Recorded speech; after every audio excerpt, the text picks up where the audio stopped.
নমস্কাৰ এই মুহূৰ্তত আহি পৰিছে ৰাজ্যখনৰ বাবে ৰাতিপুৱাৰ কেইবাটাও বিগ ব্ৰেকিং নিউজ আজি 7 জুলাই অসমৰ লগতে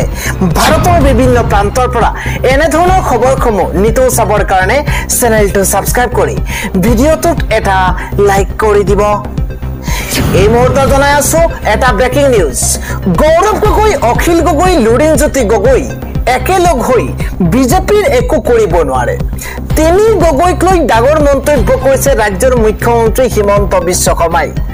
এটা পলিটিক্যাল ব্ৰেকিং নিউজ জনোৱাৰ চেষ্টা কৰিছো তিনি গগৈক লৈ পুনৰ মুখ খুলিছে ৰাজ্যৰ মুখ্যমন্ত্ৰী গৰাকীয়ে তিনি গগৈক লগ হলেও একো লাভ নাই বুলি মন্তব্য কৰিছে তিনি গগৈয়ে পৰাস্ত কৰিব নোৱাৰে কেতিয়াও বিজেপিক 2021 তিনি গগৈৰ একো নহল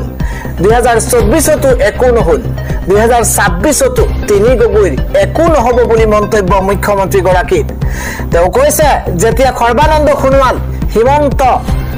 প্ৰমোদ একেলগে বহে তেতিয়া সাংবাদিকসকলে কিয় প্ৰশ্ন নকৰে তিনি গগৈক লৈ সাংবাদিকসকলে কিয় ব্যস্ত যি কেইজন লোকৰ পাছত সাংবাদিক লাগি আছে তেওঁলোকে প্ৰতিটো নিৰ্বাচনত পৰাস্ত হয় মন্তব্য কৰিছে ৰাজ্যৰ মুখ্যমন্ত্ৰী হিমন্ত বিশ্ব শৰ্মা আন এটা খবৰ হৈছে হাইলাকান্দিত কালি মহৰমৰ দিনটোতে এনে ধৰণৰ এক পৰিস্থিতিৰ সূচনা হৈছে বিশ্বৰ কোটি কোটি মুছলমানে পালন কৰিছে আশুৰা এটা ভাল খবৰ কালি আছিল পবিত্ৰৰ মহৰম আৰু মহৰমৰ দিনটোত এইদৰে হাইলাকান্দিত দেখিবলৈ পোৱা গৈছে এইদৰে পালন কৰিছে মহৰমৰ দিন ইছলামিক কেলেণ্ডাৰৰ প্ৰথম মাহ মহৰম মুছলমানসকলৰ বাবে এটা পবিত্ৰ মাহ আৰু ৰমজান মাহৰ পিছতে মহৰম মাহক দ্বিতীয় পবিত্ৰ মাহ হিচাপে গণ্য কৰা হয় আৰু কালি দেখিবলৈ পোৱা গৈছে এয়া দৃশ্য হৈছে কালি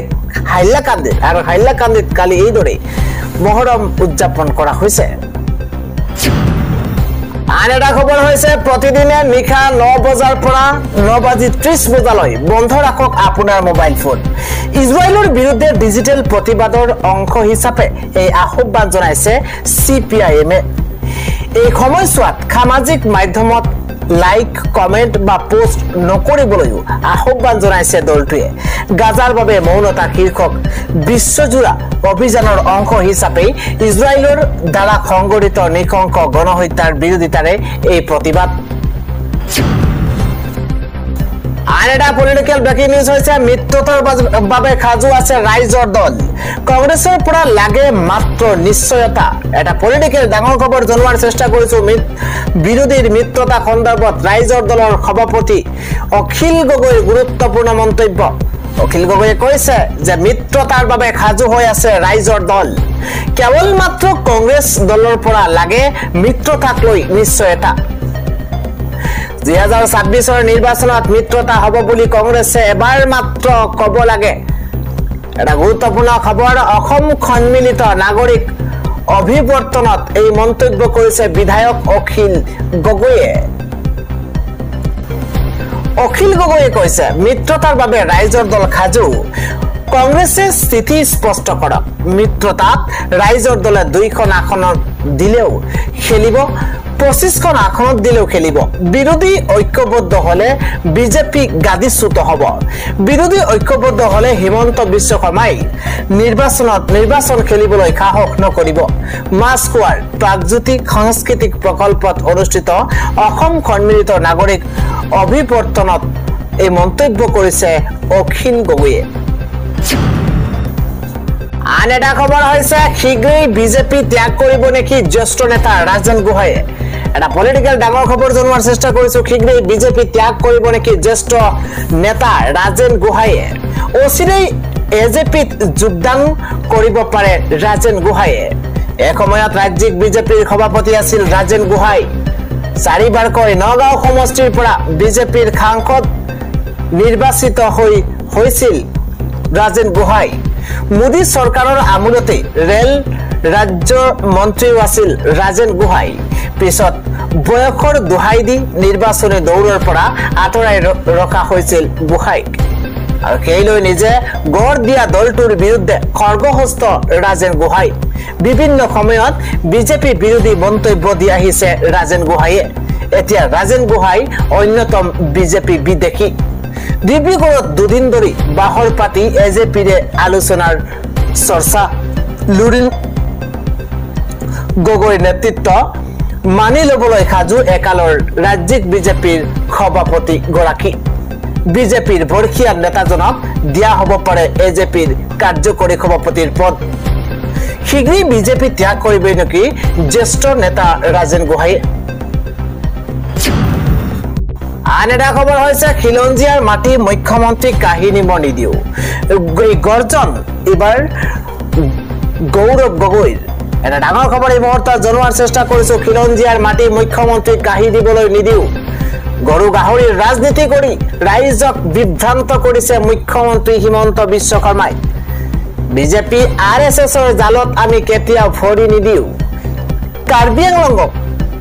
মিনি মণিপুৰ সৃষ্টি কৰিব বিচাৰিছে বিজেপি চৰকাৰে অসমক আমি দ্বিতীয় মণিপুৰ হ'বলৈ কেতিয়াও নিদিও চৰকাৰৰ বিৰুদ্ধে পুনৰ গৰজি উঠিছে এইদৰে গৌৰৱ গগৈ ইফালে ষষ্ঠ অনুসূচীৰ অধীনত হিমন্ত বিশ্ব শৰ্মা চৰকাৰে জনজাতীয় স্বায়ত্ত শাসন হৰণ কৰাৰ অভিযোগ উত্থাপন কৰিছে গৌৰৱ গগৈয়ে অসম প্ৰদেশ কংগ্ৰেছ কমিটিৰ সভাপতি তথা সাংসদ গৌৰৱ গগৈয়ে মুখ্যমন্ত্ৰী ডক্টৰ হিমন্ত বিশ্ব শৰ্মাৰ ওপৰত তীব্ৰ আক্ৰমণ চলাই তেওঁৰ চৰকাৰে ক্ষমতা কেন্দ্ৰীভূত কৰাৰ লগতে ষষ্ঠ অনুসূচীৰ অধীনত জনজাতীয় পৰিষদৰ সাংবিধানিক স্বায়ত্ত শাসনক মষিমূৰ কৰাৰ অভিযোগ উত্থাপন কৰিছে শনিবাৰে ডিফুত সংবাদমেলত গগৈয়ে অভিযোগ কৰে যে বড়োলেণ্ড টেৰিটৰিয়েল ৰিজিয়ন ডিমা হাছাও কাৰ্বি আংলঙৰ দৰে স্বায়ত্তশাসিত পৰিষদক প্ৰদান কৰা ক্ষমতা এতিয়া সুদূৰ দিছপুৰৰ পৰা নিয়ন্ত্ৰণ কৰা হৈছে তেওঁ কয় যে ষষ্ঠ অনুসূচীৰ উদ্দেশ্য আছিল স্বায়ত্ত শাসন আৰু বিকেন্দ্ৰীকৰণ কিন্তু আজি সকলো সিদ্ধান্ত মুখ্যমন্ত্ৰীয়ে নিজেই লৈছে পৰিষদসমূহ শক্তিহীন হৈ পৰিছে ষষ্ঠ অনুসূচীৰ আঁৰৰ মূল উদ্দেশ্য হৈছে স্থানীয় জনগোষ্ঠীসমূহক তেওঁলোকৰ উন্নয়ন আৰু সম্পদসমূহ নিয়ন্ত্ৰণ কৰিবলৈ দিয়া বুলি উল্লেখ কৰে গগৈয়ে তেওঁ দৃঢ়তাৰে কয় যে শক্তি দিল্লী বা দিছপুৰত কেন্দ্ৰীভূত হ'ব নালাগে ই ডিফু বিটিআৰ আৰু ডিমা হাছাওত উপনীত হ'ব লাগিব তেওঁ দাবী কৰে যে কংগ্ৰেছে সদায় বিকেন্দ্ৰীকৰণৰ পোষকতা কৰি আহিছে আমি যিখিনি গঢ়িবলৈ চেষ্টা কৰিছিলো সেয়া বিজেপি চৰকাৰে ভাঙি পেলাইছে তৰুণ গগৈ কাৰ্যকালত স্থানীয় ঐক্যমতৰ ভিত্তিত ঠেঙাল কছাৰী আৰু ৰাভাৰ দৰে সম্প্ৰদায়ৰ বাবে পৰিষদ গঠন কৰা হৈছিল আনকি ৰাজনৈতিক স্বাৰ্থ উলাই কৰি আমি তৃণমূল পৰ্যায়ৰ নেতাসকলক ক্ষমতা প্ৰদান কৰিছিলো আজি ইয়াৰ বিপৰীত ঘটিছে বৰ্তমানৰ পৰিষদৰ মুৰব্বীসকলে ৰাজ্য চৰকাৰৰ নিৰ্দেশ নীৰৱে মানি লৈ নিজৰ সম্প্ৰদায়ৰ ক্ষতি কৰাৰ অভিযোগ উত্থাপন কৰিছে কংগ্ৰেছৰ নেতাগৰাকীয়ে লগতে কয় যে এওঁলোক বেলেগ মতাদৰ্শৰ হলেও তেওঁলোকৰ মানুহৰ পক্ষত থিয় দিয়াৰ সাহস থাকিব লাগে কিন্তু এতিয়া তেওঁলোকে ৰাবাৰ ট্ৰাম্পৰ দৰে কাম কৰে